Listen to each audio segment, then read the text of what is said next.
Good afternoon, folks. We're here in Wales. It's a wet old day with Alan Jones from AA Mole Control, who's an old friend of mine.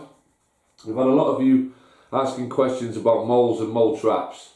So Alan's kindly offered or agreed to give us a little rundown on traps he uses and how he got into it, the whole shebang. So, morning Alan. How are you? How did you first get into mole control? Well, what started me on mole control is I was the same as probably everybody else, working on a minimum wage job, earning no money, being disrespected for the work that I did.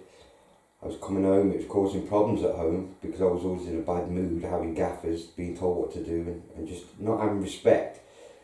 And it all started by, I was living in a farmhouse. We was lucky if we had 40 quid for food every week, you know, we were skint. And my friend Matthew Price from Dalton Pest Control Services, a really good friend of mine, come up and was chatting to me about moles. It's always been something that I've been interested in, but couldn't catch the mole. The moles are so clever, they're a really good animal to try and home in on their skills. They're a brilliant little creature. And he took me in the field and swore to me that we'd catch this mole the next day, and I was, whatever. But it took me weeks to catch a mole where I used to live in the Midlands. Yeah. And Matthew did, he put a trap in the ground, showed me what to look for. He's explaining main runs, connector runs, feeding runs, and showing me how females and males work different. And I was fascinated by it, absolutely fascinated. So anyway, he put this trap in the ground and I was, whatever, you know, next morning. Anyway, he caught them all the same day. So that was what got me hooked on catching moles. I was fascinated by what he'd done. And anyway, I went back to the holiday park where I was working for minimum wage, and they had moles on the touring field there. And I asked Matthew if I could borrow a couple of traps off him when he went home, which he kindly lent me a couple of tunnel traps. And after what he showed me, I did have a backfill on the first trap, and I explained to Matthew I've had soil in the trap straight away. So he went through the basics again with me, sat down, had a chat with me and explained what I was doing wrong. So I went back to the job the following day and reset the trap in the ground, how he explained to me, and I caught them all. And it started from there. The gaffer wanted me to trap moles now on the caravan park. Yeah. So I was going round trapping the moles, and Matthew gave me 3 traps. He gave me 3 traps out of the goodness of his heart and said, have them, you know, if it's something you want to get into. Good. And it started from there, and I started trapping moles there, and it was going on for a few weeks now. You know, get a mole come in, I'd catch him, and I was fascinated on the phone to Matthew all the time. Matthew, I've caught this mole, and he was praising me up. And then I got a couple of gardens, people that knew me now catching moles, you know, off the caravan park, and they knew a couple of local people had a mole, and I went and did it in the garden. And then I went driving around in the car with these 3 traps, looking for moles in fields, and it started, I was trapping moles for free in the farms and, you know, just trying to get my name out. And then I got a call off this certain farmer. He called me, he'd heard I was a mole catcher. And you never seen a job like it, Kev. I mean it. I went in there was probably 1.5 foot between every molehill. I'm on the phone to Matthew now. Matthew, I'm panicking. I need you to come and help me do this job, and he wouldn't. He wouldn't come and help me. So I said to the farmer, okay, fine. I ordered 50 of the traps that I was using from Matthew, which were at the time flat pack, great trap. And I went at the job, and I got to be honest with you, I probably caught 98% of the moles within 2 days out of the job. Brilliant. It was just something that picked up fast, you know. Yeah.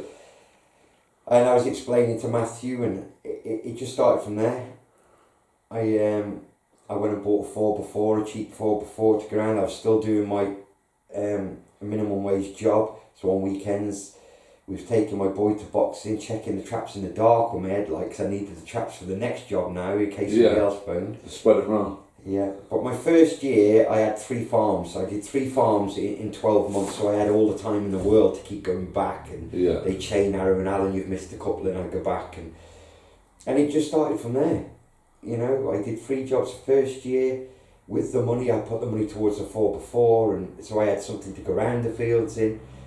And then I was speaking to the wife about it, because there was more people starting to call me now, and I was getting a bit nervous, to be honest, because I had so many jobs to go and do, and every penny I earned from the job went into mole traps. Everything. I didn't spend a penny on us.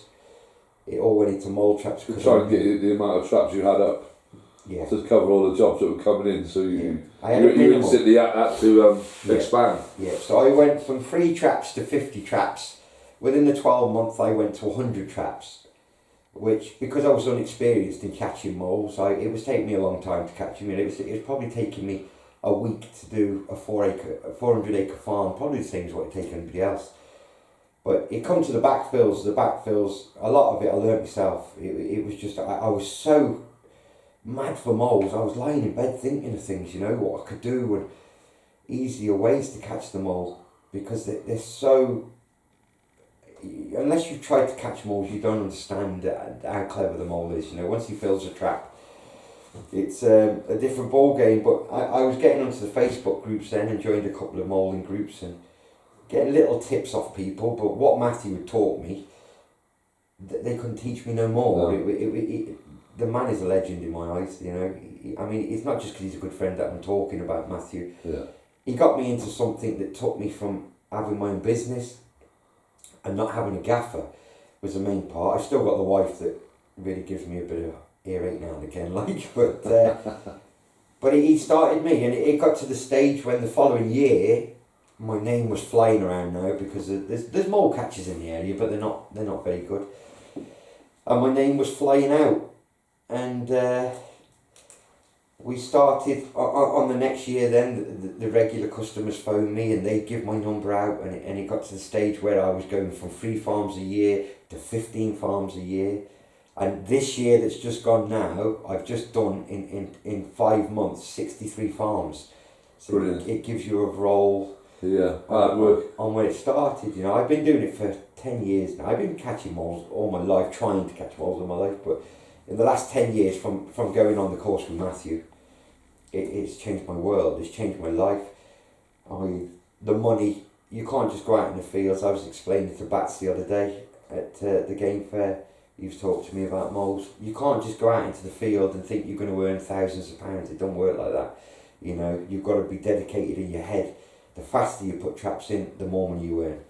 So I'm averaging... But you've also got to put them in to catch the mole. It's got to be in the right place. It's got to be right as well, the speed. Yeah, for speed on catching the mole, I mean, I can comfortably go into a farm now, the 400 acre farm that I was doing the first season. I could go in there now, 2 days, I'm in and out. I'll trap the job in a day, maybe a day and a half. You'll have to go back the next day to finish the other half off. But I'm catching moles on the way out, because... Yeah, I remember we did the job, the one in the dip with the woman. Yeah. I mean, we caught, what was it? 22 before leaving. 22 before leaving, that's right, yeah. So, and she was well impressed with that. She was fascinated. I mean, I've been out with you, I don't know, probably 4 or 5 times over the years. Yeah. And you always seem to catch before you leave. Yeah. It's quite an amazing thing to watch, to be honest. Yeah. But I've learnt a lot now. Matthew showed me the basics. There's a lot of stuff I do different to Matthew now. Just because I prefer experimenting with different traps, where Matthew doesn't. He's a tunnel trap man, and he swears by them. If he has a backfill, the tunnel trap goes back in, but he catches them all because he's clued up. He's so clued up.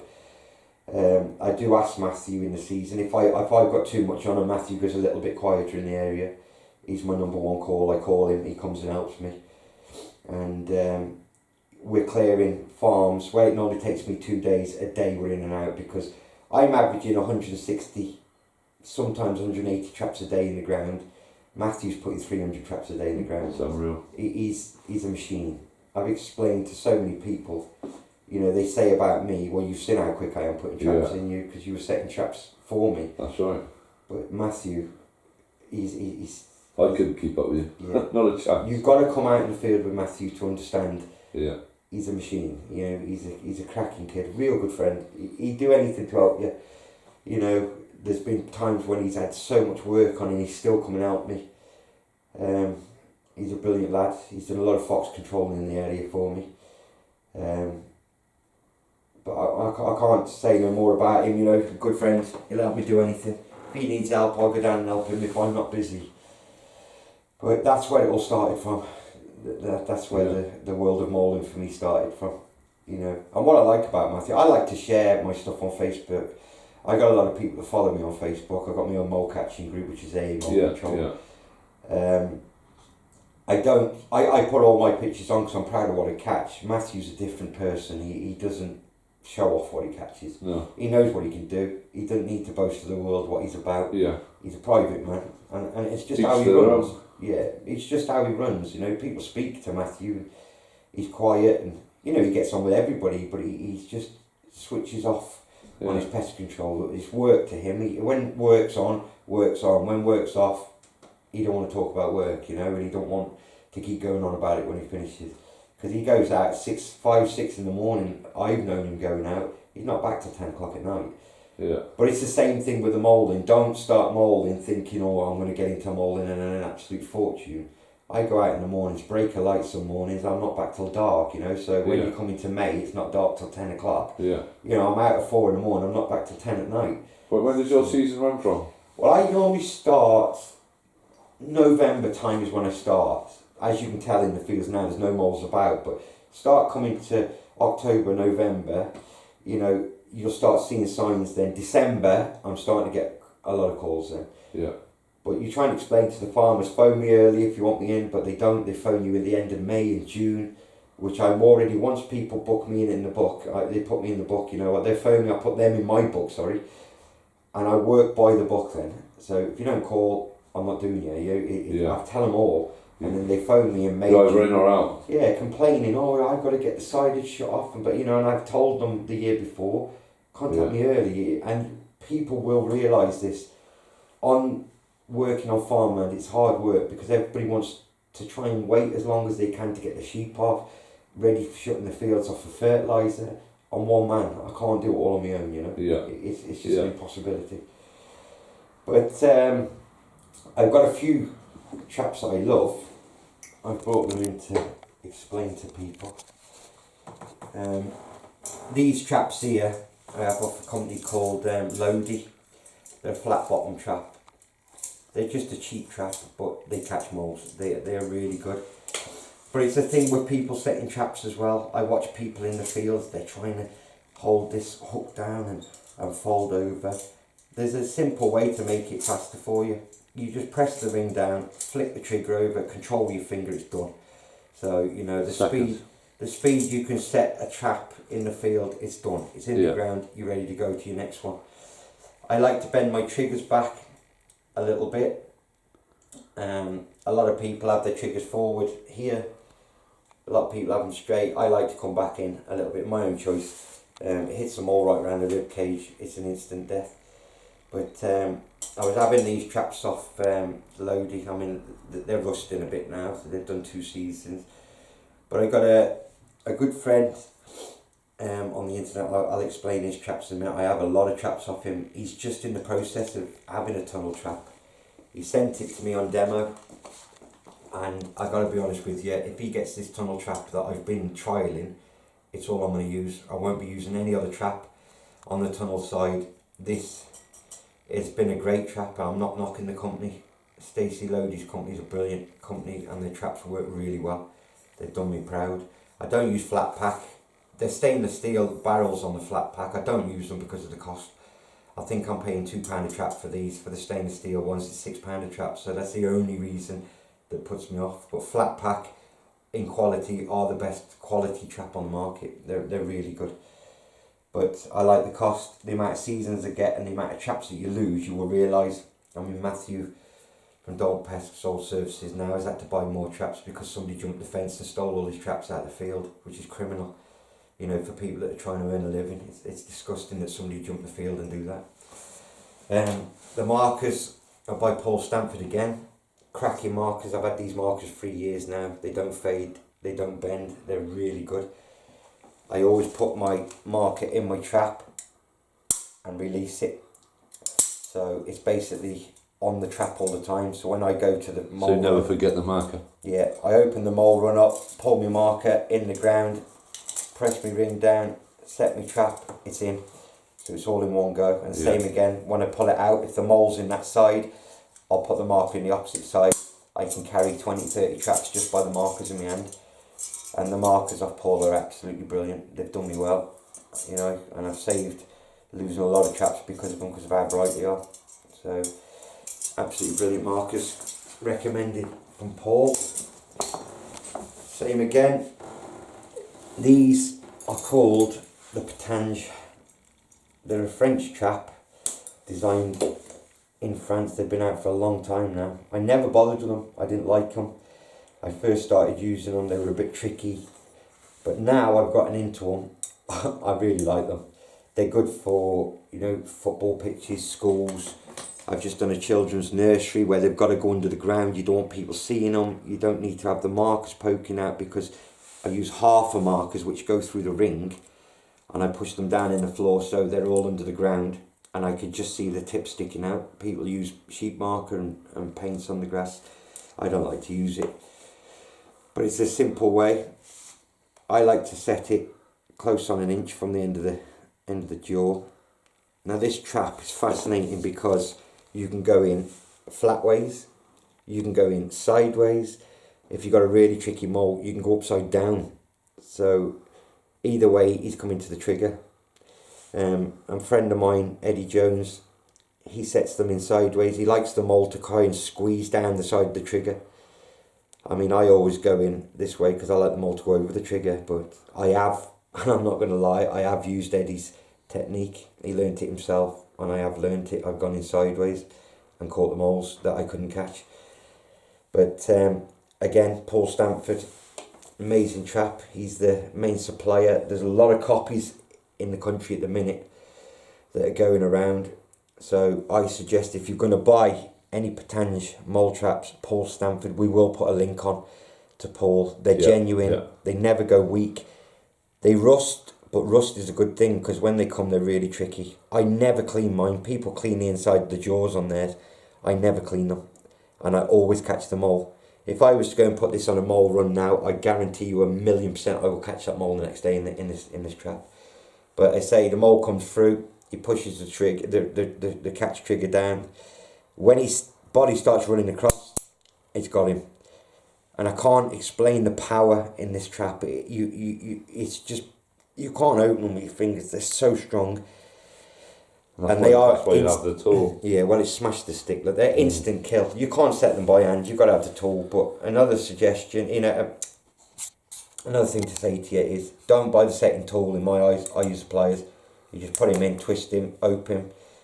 Once the string's straight, open him and drop him in. I always use a piece of string on it, for the fact is you don't lose your trigger, because they don't come with string. You've got to tie them up. So I work them out a length.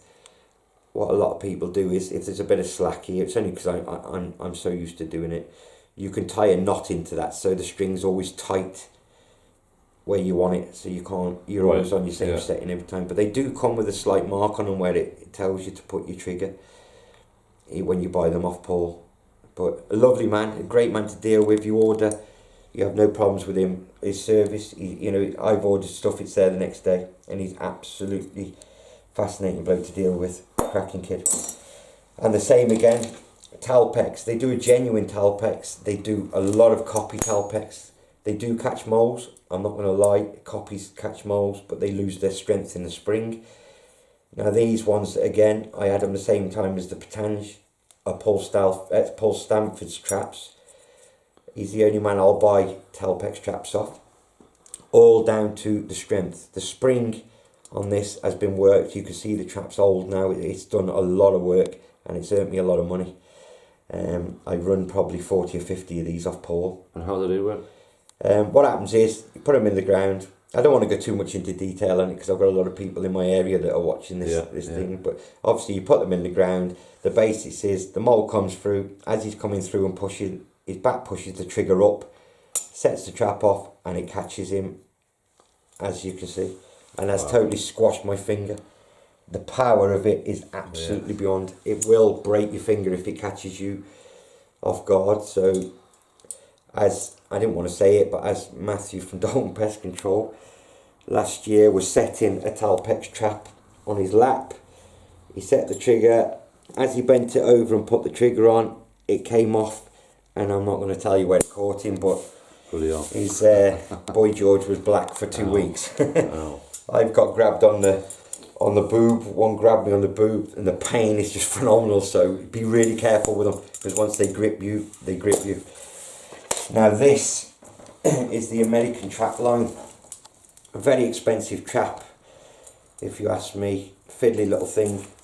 Brilliant mole catching trap though. I wind them up my pegs, obviously, because, you know, if I just pull them off, unreel the strings off, peg him in the ground, the mole doesn't, if he gets caught foul, which 99.9% he doesn't, it hits him smack on.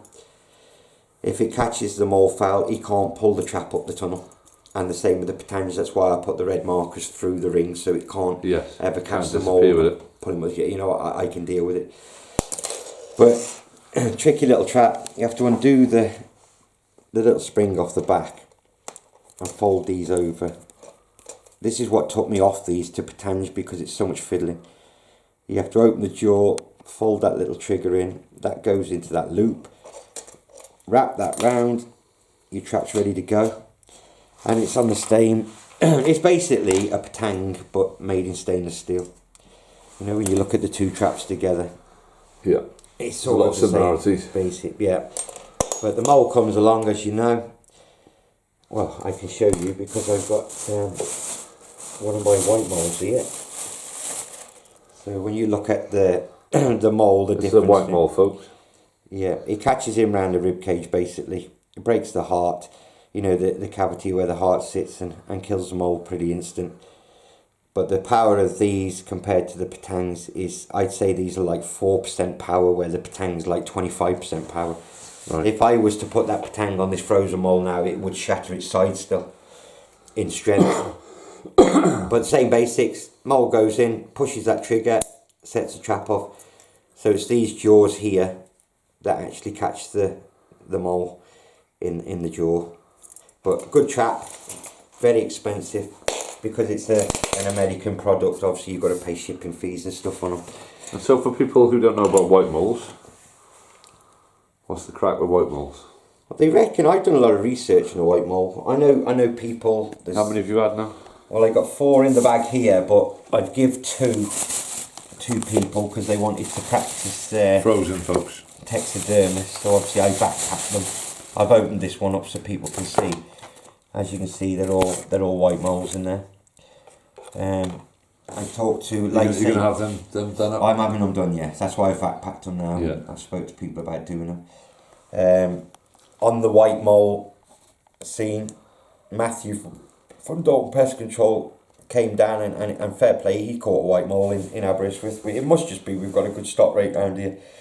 But said Leeming, he was telling me 70 odd years of age now, and you know, he's been a mole catcher all his life, and he's never had a white mole. And the amount of people I speak to that haven't had white moles is shocking, because I've had 6 in the last 3 years. I've had 6 here, and there's a couple of other people that I do know that have had white moles. So I'm lucky, because it's something, you know. Obviously I've got nieces and stuff I'd like to share with them, you know. So it's something. Well, it's probably something you've never seen before. No, I mean, I remember when we pulled that one out of the ground together. Yeah. I think it was that one, wasn't it? Yeah, I think it was this one. Yeah. Yeah, but, that was probably 4 years ago. Yeah, yeah. So, but I see, I love them. The wife gets mad because they're in the freezer all the time. But the stuff that I read up on YouTube, because I'm not an expert on white moles. You know, I understand the white mole as the black mole. But they reckon. Is there any other odd coloured moles that you can get? So I've had silver moles, and orange coloured moles. I've had black moles with orange spots on them and white spots on them, and some of them are strange. Yeah. The genes are strange, but I suppose it's. Is that from inbreeding or? Well, I don't really know. I think it's the same as rabbits, innit? If you go in the field and there's a big population of rabbits and there's black rabbits, and I think that, you know, it's just worked on the same thing, and the same. Nature has its way. Well, I work on human beings. You get albino human beings, don't you? So the gene's there. If they mate, you might get another albino mole come out, or you might get 5 black ones as well. It's just one of them things. I don't think on the mole scene, I don't think anybody understands what goes on with moles, you know, because they just fascinating. It's the same in the seasons, you know. You get the moles in the fields, and you're targeting thousands of moles. Every week you're into thousands of molehills and targeting moles. Then all of a sudden it comes to May and they vanish. You know, Yeah. May, June, they just disappear. I had a call on the garden the other week. There's molehills coming up everywhere. I went in there, I trapped the job. I goes back there the next day thinking, oh, this mole's dead, because I was on his runs and I knew he was dead the next day. He never come back, he just vanished, you know, and he's never been back there since. He just gets to a certain time of the season and boom, they go. But in different parts of the country, I suppose, where it's wet, they'll stay. Because what I put it down to, the only thing I can put it down to So is... if the ground's really dry and hard, then do they stick to the hedgerows, or? Yeah, well, they go deeper, they do. They will work deeper. Well, But where I do there's more have- moisture in the soil, Yeah, so right, I'm it's easy to dig. saying that, I do have moles still working where the ground is so dry, I can't set traps in the ground. I'm having a lot of problems. It's like trying to put traps in sand. It gets really frustrating. You just want to come home. You don't want to do the job, you know. But I put it down to frost in the winter. When we have our first frosts, obviously all the insects die. The mole's struggling to find food on the surface and in bushes, hedgerows and leaf litter, and that's what I think causes the mole it'll cause them to go to the ground. It's easier feeding, the ground's wet, the worms come up, and leather jackets are all in there, and that's what he's hunting. He's targeting that species, and he knows, you know. Yeah. He's a clever little Yeah. creature. But on the tall side of the moles, I've seen. What about this one? Oh, this is a scissor trap. I mean, I'm not a great believer in them. A lot of people use them. It's just down to speed. A lot of people They swear. take a by- bit longer to set. Yeah, they're just tricky little things. You know, they stick out the ground. I don't like doing horse paddocks and things with them because you've got the metal handle sticking out the ground like this. You know, people might argue with me and say I'm wrong on scissor traps. I can't argue back because I don't use them. I think the only time I've seen you in the times I've been out with you use one of those is when the other traps have been scuppered by the mole, and they know that's what it is, and this then tends to catch them out. But people think the mole goes through the hole. Yeah, he might try and go through the hole, but I always do my scissor trap so I get the trigger so it's sitting quite low, because I like the moles on all my traps to squeeze under that trigger. Yeah. I bend the tabs on my scissor traps to make the trap go off quicker. But it's just one of them things. People like them. 99% of the farmers that I speak to like them. 99% of the farmers have gone from these and bought tunnel traps because I use them, and then given me the traps the following year because they can't catch moles them. I think with the scissor trap, if you can use it, you know, good luck to you. Carry on with using what you're good with, but not for me. It's not a trap for me. As you can see, it's brand new. You know, I've probably had that trap about 4 years. It's new. I don't use it. I will practice with it if I get time, just to see if I can catch well with them. I catch with them, but not on a massive scale. I'm not a great lover of them. And what's this? This is my molding probe. Now this probe is the number one tool. People go in the field, they're using screwdrivers and bits of bamboo cane and stuff. Now, I've got a job, I'd probably go through this tip. If I don't go through this tip once a year, I'll go through it, you know, once every 2 years. So there's a certain job that I go and do, and they're a welding company, so every year I go in there. This tip wears down to the bar, basically. As you can see, the bar has worn where I've been. Is that just from stones in the ground? There's a Or? point, yeah. Yeah. Yeah, so I'll always go back to the same place, and they always do the same sort of pear-shaped pin on the end for me. But on the mole catching courses that the lads are going on, it's really irritating me at the minute, because I'm speaking to a lot of lads. Bats, if you're watching this, Ambrose, if you're watching this, you all have been on the course, where this certain person is selling a paint roller. He's taking the people on the course and explaining a paint roller. You remember what you used to do the oil paint with, the roller? Yes. Now, he's selling these people this on their mole catching course, and it's an absolute joke. And I hope he does get to see this, because you are a joke for what you're doing, and you're just robbing people absolutely beyond. I'm not going to say no names, because I don't want to cause problems for him in that way, but keep it professional. Obviously, yeah, if they see it. This paint roller that people are explaining about, and they were told they've got to buy this paint roller to compact the run, and it's nonsense. Go and buy yourself a probe, flat pack, make your own, 10mm bar, obviously put your own weld on the end. when you get them from Flat Pack, they already come with the pin on the end. So, and you can change that when you wear it away. Not that you ever will wear it away because they last you for years. This one was done old weightlifter's dumbbell at stainless steel. Right. A friend made it for me. He just budged it together. I fell in love with it. I can't change. But find your run. Same with my spade. The handle, old weightlifting bar. So you go into your run with your pear shape at the end. It's designed thin to fat. So once you push it into the run, as you know, if you push it through your fingers, you feel a pop. That is your run. So you do 2 run pops, so you know your run's nice and straight where you get it. Use your shovel, take your clod out. Number 1, they say about the paint roller, I always use the back of my probe to tamp down. And you don't really need to do it. You don't really need to clean your run out perfectly clean. You just, it's a speed thing. So, but if I do get something sticking up, I use the back of my probe. As you can see, they're battered. You'll see on the back of my spade, all the little dents on the back of my spade. Because it's my tool, I did the run out, tamp him, put my trap in the ground. So paint rollers are a no-go. Yeah. So if you do go on the course and the man, saying no names, does try and sell you a paint roller, take it from me. I've done this a long time, and when the people told me that he sold them this paint roller, absolute joke. So what I would recommend with mole catching courses is go on the groups, have a chat with people. If you want to go on a good mole catching course, get in touch with me and I'll explain to you, about where to go. Don't just be going on these random. They are, folks, a wealth of information here on molding, so it's well worth getting in contact with him.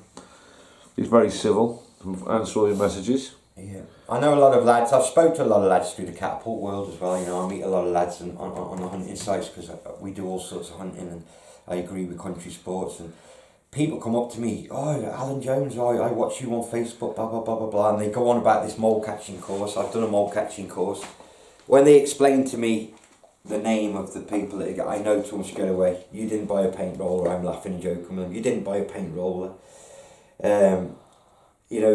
What did you learn on this course? Yeah. Well, we went on this course, and everything that you learn basically is on the welfare of the mole. Yeah. It's not about catching the mole. You're explained where to catch the mole. You're not allowed to put a trap in the ground in case you catch this mole on this certain run that they use all the time. So just ask a bit of information on it. My numbers on the back of my top. There's my number on my folks. Top. Give him a ring. Any information you need. Yeah, you want to have a little chat about mole catching on courses. Obviously, I won't tell everybody in the world about catching moles, how to do it, what's going on, because this is my business as everybody else's business. The same with Dalton Pest Control Services. You come down here and come on a mole catching course with me not knowing you're from down Cardiff, where my mate that taught me all about moles lives. You're stepping on his toes, so it's something that I wouldn't do. That's why I don't like doing mole catching courses, because obviously we'll put all the links to the different lads, and then you're in different areas then, so I'm sure Alan will point you in the right direction. Yeah, I'll certainly point you in the right direction, but it's more on the work in our areas. I don't want to be training mole catchers that are 3 mile away from me, and I don't want to be teaching mole catchers that are in a 20-mile radius of Matthew. It's something I wouldn't do. If somebody was in the area, I wouldn't train them. I don't mind the odd person in Scotland or something. There's no danger to us. Yeah. But you just got to be careful on what you're doing on mole catching courses. Right, so we're just before the season of moling now. I think maybe if we come back in the season and maybe catch you up on film doing what you do and follow you around for the day maybe. Yeah, January, February. Yeah.